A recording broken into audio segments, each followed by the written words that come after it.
Deutsche Welle, le journal. Fréjus Kenom.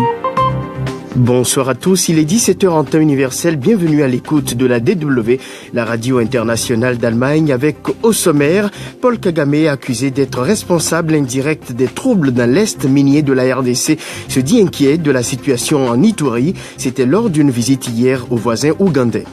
Plusieurs grandes figures de la société civile arrêtées hier au Niger en marge d'une manifestation contre la loi de finances 2018.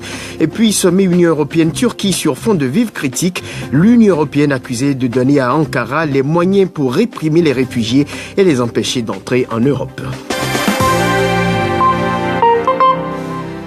C'était le sommaire de ce journal, mais voici d'abord un tour d'horizon de l'actualité internationale avec Carole Assignon. Bonsoir Carole. Bonsoir Fréjus, bonsoir à toutes et à tous. La Russie d'abord, la Russie qui dénonce une provocation après l'annonce par plusieurs pays de l'expulsion de diplomates russes en raison de l'affaire Skripal. Et oui, dans un communiqué, le ministère russe des Affaires étrangères a estimé, je cite, que ce geste provocateur de prétendue solidarité avec Londres témoigne de la poursuite d'une ligne de confrontation visant à aggraver la situation. Les États-Unis, le Canada ainsi que plusieurs pays de l'Union européenne, parmi lesquels l'Allemagne, la France, les Pays-Bas et la Pologne ont annoncé aujourd'hui l'expulsion de diplomates russes après l'empoisonnement d'un ex-espion russe, Sergueï Skripal, et de sa fille en Grande-Bretagne. Un acte imputé par Londres à Moscou. La première ministre Theresa May a salué la réponse des alliés du Royaume-Uni contre la Russie et rappelle: au cours des 3 dernières semaines, alors que nous étions confrontés aux conséquences de l'incident de Salisbury, nous avons envoyé un message indiquant que nous ne tolérerions pas les tentatives persistantes de la Russie de bafouer le droit international et de nuire à nos valeurs. À noter que depuis le début de l'affaire Skripal, la Russie clame son innocence. Le chef indépendantiste catalan Carles Puigdemont dans l'attente de la décision de la justice allemande. Et oui, il doit savoir aujourd'hui si la justice allemande va le maintenir en détention, le temps de décider d'une éventuelle remise à l'Espagne qui l'accuse de rébellion. L'arrestation surprise hier ici en Allemagne de Carles Puigdemont avait entraîné des heurts entre des militants indépendantistes catalans et la police dimanche à Barcelone. La justice allemande a un délai de 60 jours pour trancher sur sa remise à Madrid. Après une rencontre avec le président palestinien Mahmoud Abbas, le ministre allemand des Affaires étrangères Heiko Maas a appelé les Palestiniens à des pourparlers sur le conflit au Moyen-Orient. Il a insisté notamment sur le dialogue avec les États-Unis qui, selon lui, ne devrait pas être rompu. Pour rappel, les États-Unis ont unilatéralement reconnu Jérusalem comme capitale d'Israël en décembre, ce qui a poussé Mahmoud Abbas à déclarer que Washington s'était disqualifié en tant que médiateur dans le conflit avec Israël. Heiko Maas, qui doit également rencontrer le Premier ministre israélien Benjamin Netanyahou, a aussi réaffirmé le soutien de l'Allemagne à une solution à 2 États. La ministre fédérale allemande de la Défense, Ursula von der Leyen, appelle pour sa part le gouvernement afghan à poursuivre son processus de réforme. Dans l'armée comme dans la fonction publique, il faut parfois briser les liens hautement corrompus pour que le personnel plus jeune et bien formé puisse monter, estime la ministre, pour qui le processus politique en Afghanistan est crucial pour l'avenir du pays. Ursula von der Leyen était hier dans le nord de l'Afghanistan auprès des soldats allemands et a également visité une base de l'armée de l'air afghane. Et puis en Syrie, le régime est en passe de reconquérir la Ghouta orientale, même s'il reste encore une ultime poche insurgée. L'évacuation de rebelles et de civils continue. À noter qu'une quarantaine de bus ont été acheminés aujourd'hui à Harbin pour poursuivre l'opération. Au total, depuis jeudi, quelques 10 400 personnes sont parties en direction de la province d'Idleb dans le nord-ouest du pays.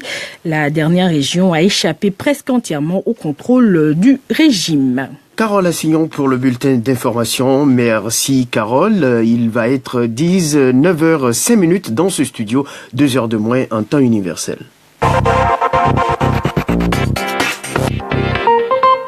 Le président du Rwanda, Paul Kagame, a effectué hier une visite en Ouganda voisin.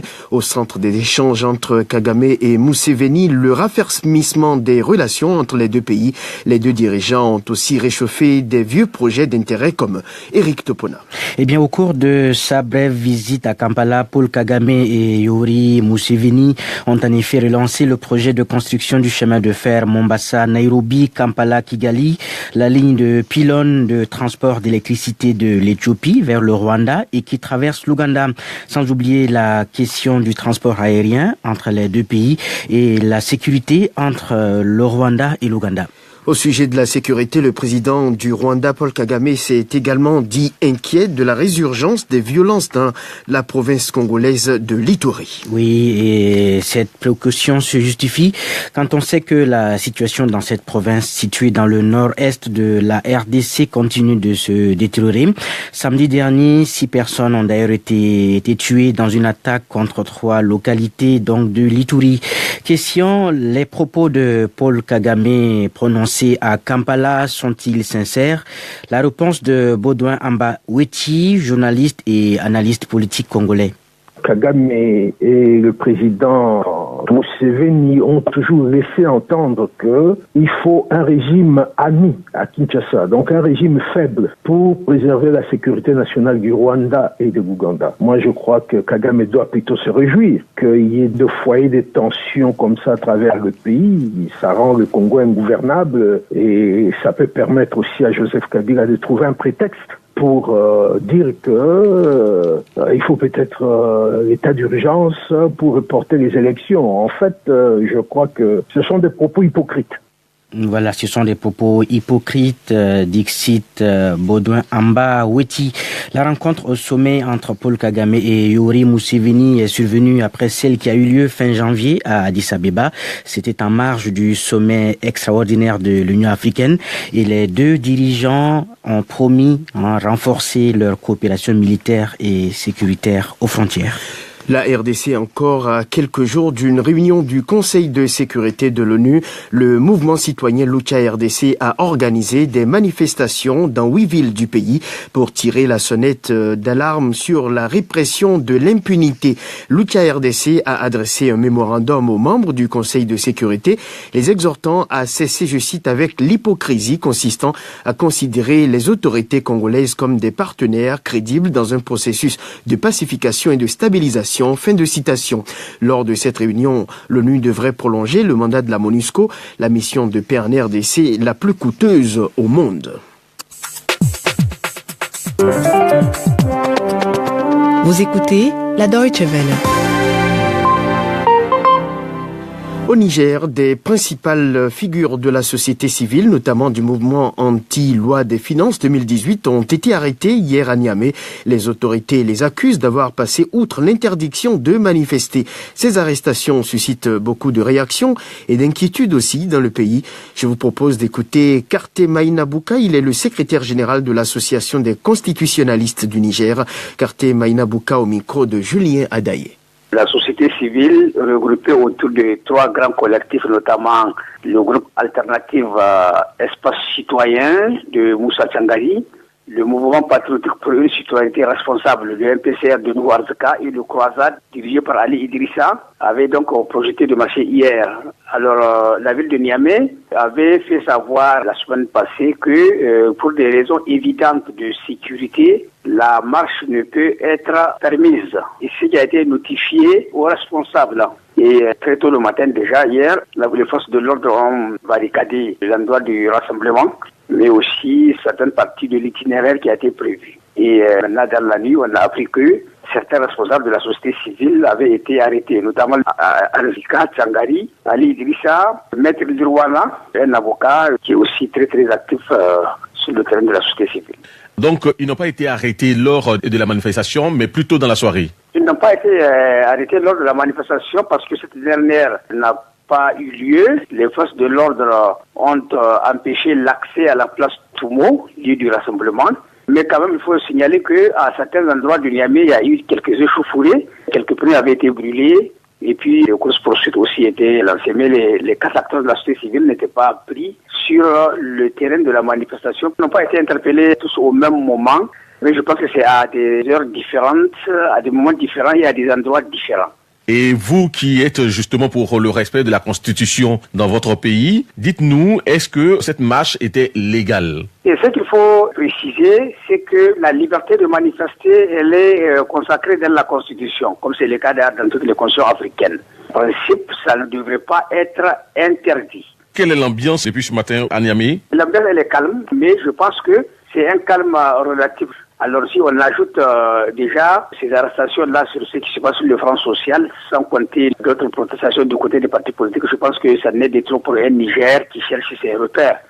Karté Maïna Bouka, secrétaire général de l'Association des constitutionnalistes du Niger. Et on continue de parler sécurité sur l'antenne de la DW avec vous, Hugo Flotta-Talon. Bonsoir. Bonsoir Fréjus, bonsoir à toutes et à tous. Alors, vous avez scruté les réseaux sociaux aujourd'hui et on y parle notamment d'une drôle d'histoire au Burkina. Oui, l'affaire est sur le net, sur les réseaux sociaux et à la une même des quotidiens à Ouagadougou depuis ce matin. Un groupe d'autodéfense se lancerait à Pouitenga.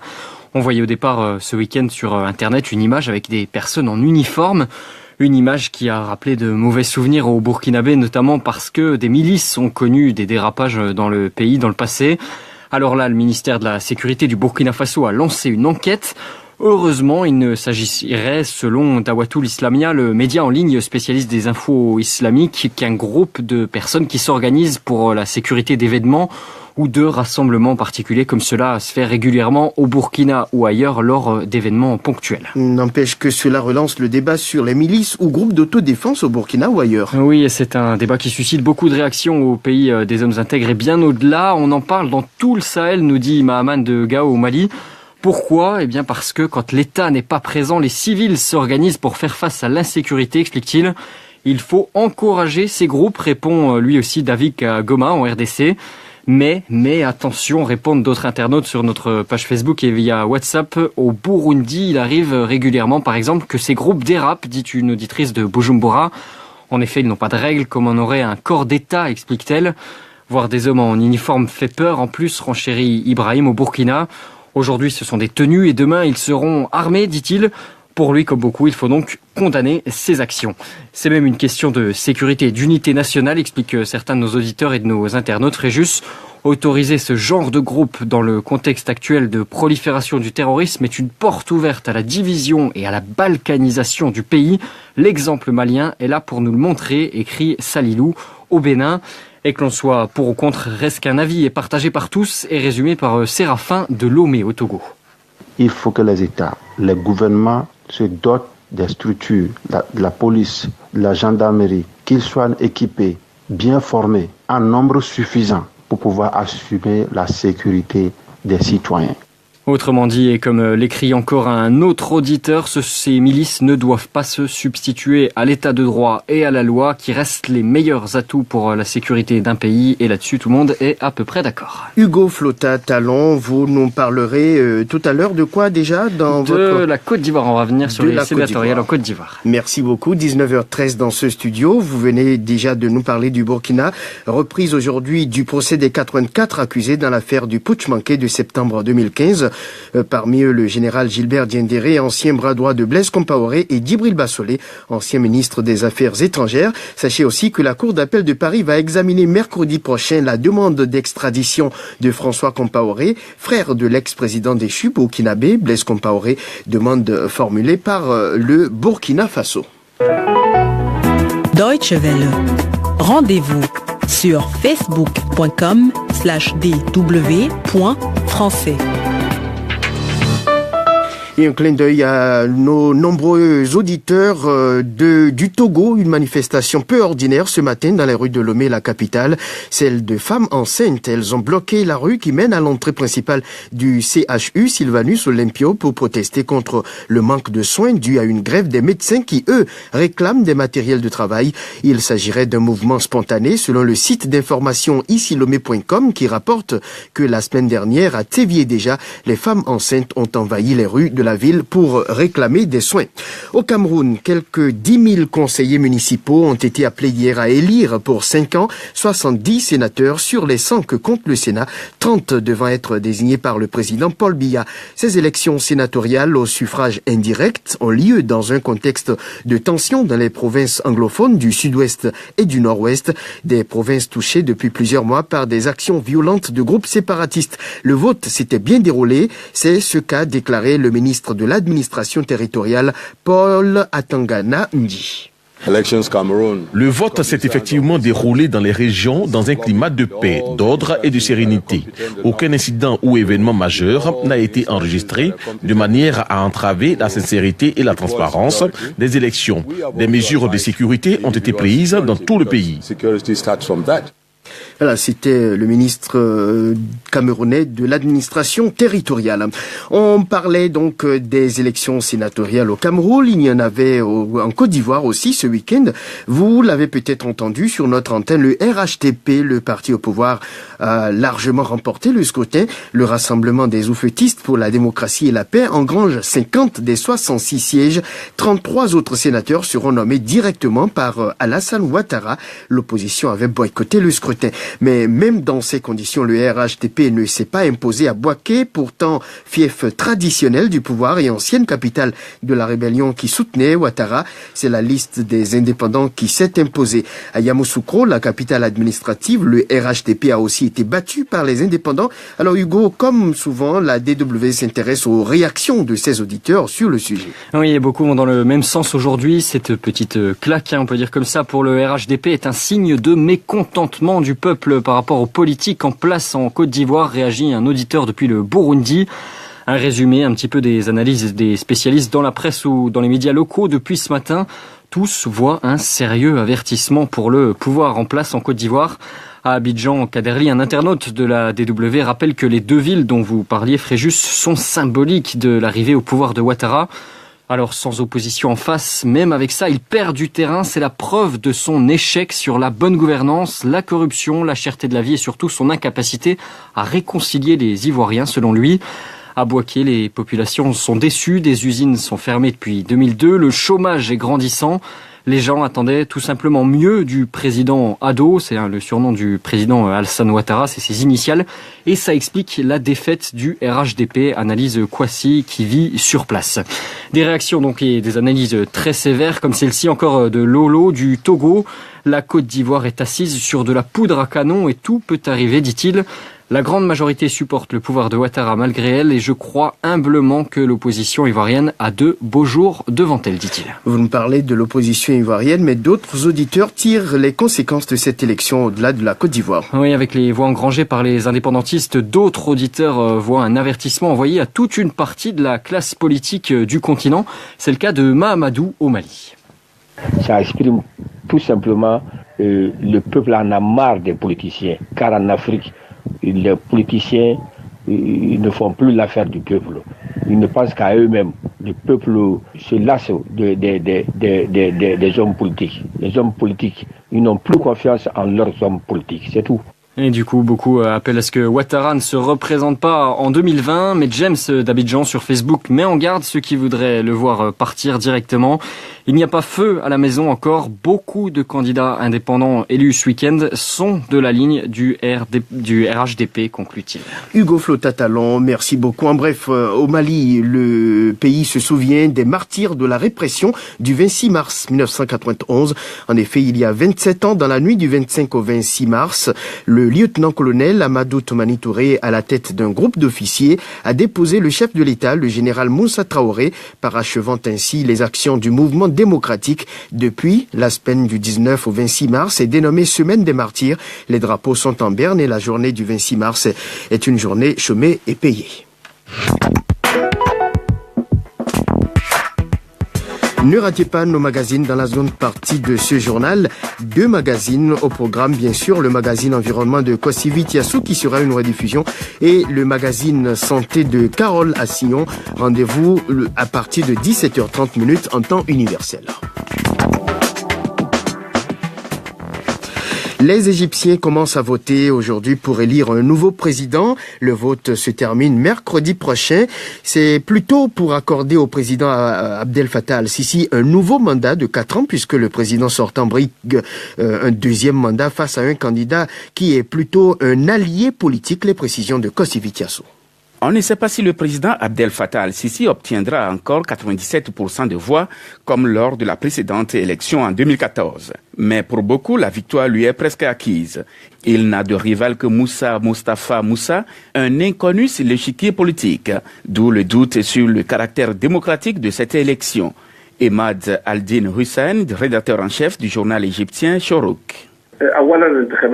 Il manque le facteur de la concurrence dans cette élection présidentielle. Le principal rival du président sortant n'a pas un réel poids politique. Et outre ce fait, il s'est déclaré lui-même favorable à Al-Sisi une semaine avant de présenter sa propre candidature. Voilà pourquoi beaucoup pensent que l'issue du vote est presque connue et que le président Al-Sisi va l'emporter. Un vide dont profite Al-Sisi, même si sa popularité s'est affaiblie suite à la répression de l'opposition et les douloureuses mesures économiques sous la pression du FMI qui ont provoqué une hausse des prix. Abdel Fattah Al-Sisi. Je ne suis pas un politicien, qui ne fait que parler, je ne l'ai encore jamais fait. Nous construisons le pays, mais pas avec des mots. Dieu sait comment le pays a pu échapper au basculement. Théoriquement, aucun changement n'est à espérer en cas de victoire d'Abdel Fattah Al-Sisi, comme l'explique le rédacteur en chef du journal Shorouk, Emad Aldin Hussein. Cela dépend du point de vue où l'on se place. Les partisans du président Al-Sisi trouvent qu'il a préservé le pays de la guerre civile, comme c'est le cas dans certains pays voisins.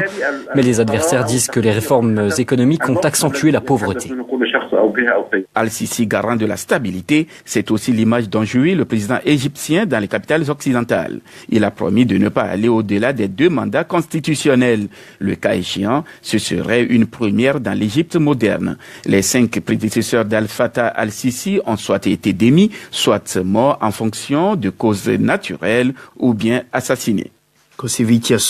Et en bref, encore en Angola, José Filomeno dos Santos, inculpé pour fraude. Le fils de l'ancien président de l'Angola serait impliqué dans une transaction d'un montant de 500 millions de dollars prélevés sur un compte appartenant à la Banque centrale. Cette somme qui a été transférée en Grande-Bretagne a été gelée par les autorités britanniques.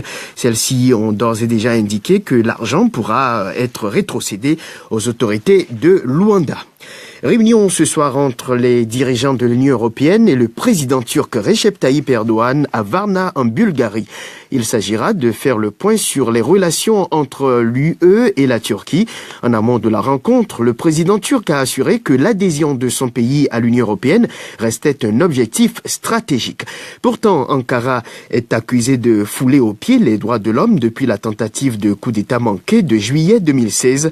Par ailleurs, le site d'information Mediapart et 2 autres structures révèlent que l'argent de l'Union européenne a permis à la Turquie de s'équiper en véhicules blindés afin d'empêcher le passage de réfugiés à sa frontière avec la Syrie.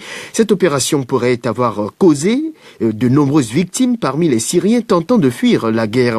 Des révélations qui vont sûrement hanter les discussions entre Ankara et Bruxelles, mais l'Union européenne dispose-t-elle d'une véritable marge de manœuvre face à la Turquie? J'ai posé la question à Patrice Franceschi. Cet écrivain observe depuis plusieurs années la situation en Syrie et le comportement des acteurs extérieurs. Je pense que c'est une politique dans laquelle, évidemment, c'est M. Erdogan qui gagne. L'évolution de la Turquie, surtout avec la main de fer d'Erdogan, a complètement transformé ce pays.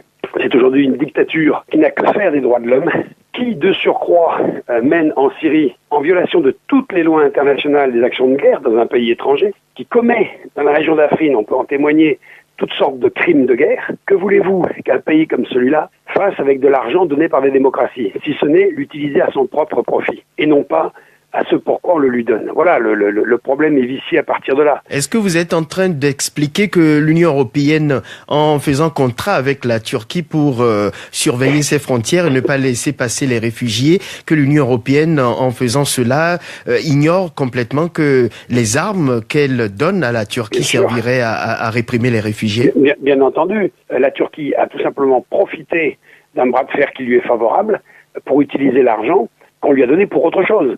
Personne n'ose dire quoi que ce soit de craindre, encore une fois, des représailles de M. Erdogan. Mais c'est ce qui va se passer. Oui, mais en Libye, l'Union européenne soutient les gardes-côtes libyens qui sont dénoncés dans des cas de violation massive de droits de l'homme. Autre problème. Est-ce que l'Union européenne, finalement, ne fait pas exprès en sous-traitant ce travail qu'elle ne souhaiterait pas faire? L'Europe a parfaitement le droit de vouloir gérer les flux migratoires. On est pris au piège de tous les côtés. par des pays non démocratiques qui ne peuvent pas ou qui ne veulent pas gérer la crise migratoire comme il faudrait la gérer.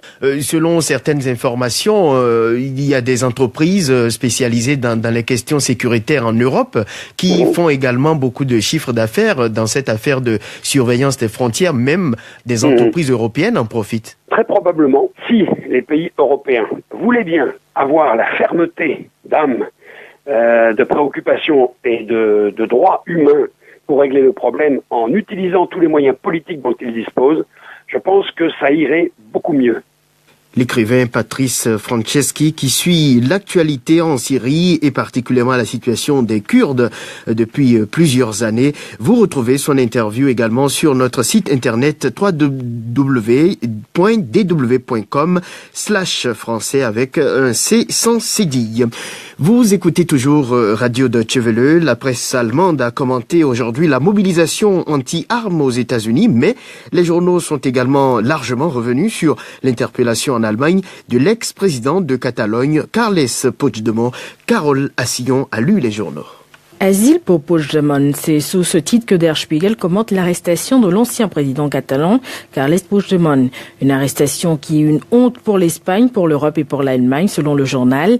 Le quotidien estime que tout doit être fait pour calmer les esprits et régler le conflit catalan. Tout en s'interrogeant sur l'indépendance de certains organes judiciaires espagnols, Der Spiegel rappelle que le mandat d'arrêt contre Puigdemont a été émis en partie à cause d'un possible détournement de fonds publics et d'une rébellion. Même s'il est possible de démontrer que les dirigeants séparatistes ont utilisé des fonds publics pour organiser le référendum interdit sur l'indépendance, la Frankfurter Rundschau estime que Carles Puigdemont n'est rebelle qu'au sens politique du terme, mais pas dans sa signification criminelle. Je cite, il n'a pas organisé de soulèvement violent, il n'a pas planifié d'actions militaires, il n'a pas provoqué de guerre civile, d'après le journal de Francfort. Mais pour la Berliner Zeitung, les séparatistes catalans ont sous-estimé la colère et le pouvoir des institutions espagnoles. Ils ont perdu le combat et le journal de recommander aux partis séparatistes qui forment encore la majorité au Parlement catalan de mettre en place dès que possible un gouvernement régional viable qui reconnaisse les réalités. Les journaux allemands reviennent également sur la mobilisation anti-armes aux États-Unis. La Süddeutsche Zeitung estime que si des millions de personnes sont descendues dans la rue, c'est pour exiger ce qui devrait aller de soi, protéger les enfants, pas les lobbies des armes à feu. Baptisée March for Our Lives, marchons pour nos vies, la journée d'action de samedi était une réaction au massacre de 17 personnes le 14 février dernier dans un lycée de Parkland en Floride. Der Spiegel estime qu'en 5 semaines, les jeunes initiateurs ont organisé la plus grande manifestation contre la violence armée aux États-Unis. Mais l'histoire montre que la NRA, le lobby pro-armes, a une longue expérience. Pour contenir définitivement son pouvoir, 3 choses sont nécessaires: l'éducation, la politisation et l'organisation. La protestation est peut-être le point de départ, conclut le journal. Deutsche Welle, le sport. C'était la presse allemande et maintenant le sport. À moins de 3 mois de la Coupe du Monde, les pays qualifiés intensifient des matchs amicaux et 18 rencontres sont annoncées demain. Les matchs entre l'Allemagne et le Brésil ou l'Argentine contre l'Espagne sont à l'affiche. 3 des 5 sélections africaines qualifiées livrent aussi des matchs. Fierkendaïr Agigé pour les détails. Après sa victoire de vendredi 1-0 contre la Pologne, le Nigeria affronte demain la Serbie. Les Serbes qui ont encaissé une défaite et 2-1 face aux Marocains en match amical. Le Sénégal, quant à lui, joue contre la Bosnie. Les Pharaons d'Égypte battus le week-end dernier par les Portugais 2-1 se mesurent aux Grecs. La Tunisie qui s'est imposée vendredi 1-0 face à l'Iran sera aux prises avec le Costa Rica et les Marocains feront face à l'Ouzbékistan. Mais les Marocains font face à certains obstacles, comme l'explique le sélectionneur Hervé Renard. Il y a quelques joueurs qui ne sont pas venus pour ce rendez-vous. Voilà, c'est une semaine qui est importante pour certains cas individuels, puisqu'il va falloir montrer quelque chose. La liste sera très difficile à établir, mais Je l'établirai en mon âme et conscience. Les sélections européennes intensifient elles aussi les matchs amicaux avant le coup d'envoi le 14 juin prochain de la Coupe du Monde. L'Allemagne, championne en titre, retrouve demain le Brésil 4 ans après le cauchemar vécu par la Seleção au stade de Belo Horizonte en demi-finale de la Coupe du Monde de 2014. Et en effet, les Brésiliens avaient essuyé une lourde défaite dans l'histoire de la Coupe du Monde 7-1. Cité par le magazine allemand Kicker, le sélectionneur Tite a parlé, lui, d'un processus de cicatrisation. Nous n'avons pas le droit de céder à la panique et ce sera un match difficile, a-t-il ajouté. De son côté, l'Espagne, vainqueur de la Coupe du Monde de 2010, accueille demain l'Argentine, finaliste de 2014, un match de gala qui oppose deux grandes nations du football. La France affronte un match amical et la Russie, pays hôte. Les Bleus, humiliés au Stade de France vendredi dernier par les Colombiens, 3-2, espèrent redresser la barre. L'engagement, l'agressivité, la détermination sont des ingrédients indispensables pour réussir, a indiqué l'international français Olivier Giroud. Voilà, ainsi s'achève la première partie de ce journal. Avec cette information, l'ancien président sud-africain Jacob Zuma a rendez-vous dès la semaine prochaine devant la justice pour y répondre d'accusations de corruption. Rendez-vous le 6 avril avec la justice, avec Jacob Zuma bien sûr et la justice sud-africaine. 17h30 en temps universel, voici le magazine Environnement de Kossivitiassou.